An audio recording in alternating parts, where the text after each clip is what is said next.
గ్రామీణ ప్రాంతాల్లో రెక్కాడితే గాని దొక్కాడని పేదలకు ఆసరాగా నిలిచే మహాత్మా గాంధీ జాతీయ గ్రామీణ ఉపాధి హామీ కేంద్ర ప్రభుత్వం ప్రమాదంలోకి నెట్టేస్తోంది.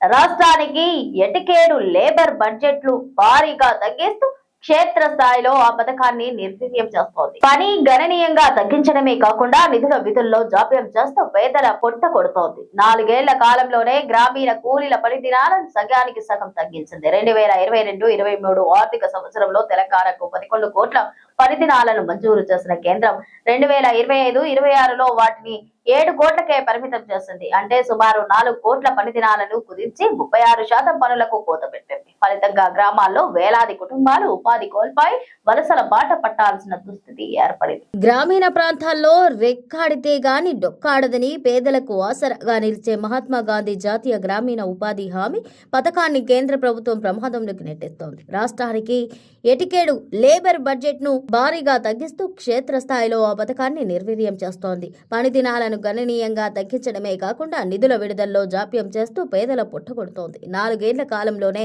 గ్రామీణ కూలీల పని దినాలను సగానికి సగం తగ్గించింది. 2022-23 ఆర్థిక సంవత్సరంలో తెలంగాణకు 11 కోట్ల పని దినాలను మంజూరు చేసిన కేంద్రం 2025-26లో వాటిని 7 కోట్లకే పరిమితం చేసింది. అంటే సుమారు 4 కోట్ల పని దినాలను కుదించింది.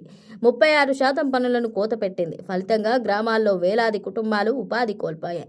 వలసల బాట పట్టాల్సిన దుస్థితి ఏర్పడింది. ప్రస్తుతం 2026-27 ఆర్థిక సంవత్సరంలో ఉపాధి హామీ పథకానికి కేంద్రం ఇంతవరకు బడ్జెట్ను ఖరారు చేయలేదు. దీంతో అసలు ఈ ఏడాది ఎన్ని పని దినాలు కల్పిస్తారు, ఎన్ని నిధులు కేటాయిస్తారు అనే అంశంపై తీవ్ర అనిశ్చితి నెలకొన్నది. గతంలో మాదిరిగా ఉపాధి హామీకి కేంద్రం నేరుగా బడ్జెట్ కేటాయించకుండా ఆ పథకాన్ని క్రమంగా కొత్త పథకంలో విలీనం చేయడమే లక్ష్యంగా కీలక సంస్కరణలు చేపట్టింది. అందులో భాగంగా MGNREGS స్థానంలో Viksit Bharat guarantee for Rozgar and Ajeevika mission అనే కొత్త పథకాన్ని తీసుకొచ్చింది. తద్వారా పాత ఉపాధి హామీ పథకానికి బడ్జెట్ కేటాయింపులను భారీగా తగ్గించి కొత్త పథకానికి మళ్లించింది.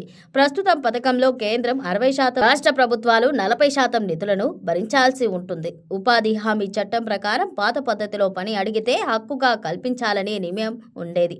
కానీ ఇప్పుడు కేంద్రం కావాలంటే రాష్ట్రాలే సొంతంగా ఖర్చు పెట్టుకోవాలి. అందుకే కేంద్రం తన బడ్జెట్లో పద్దుల్లో భారీగా కేటాయింపులు చూపడం లేదు.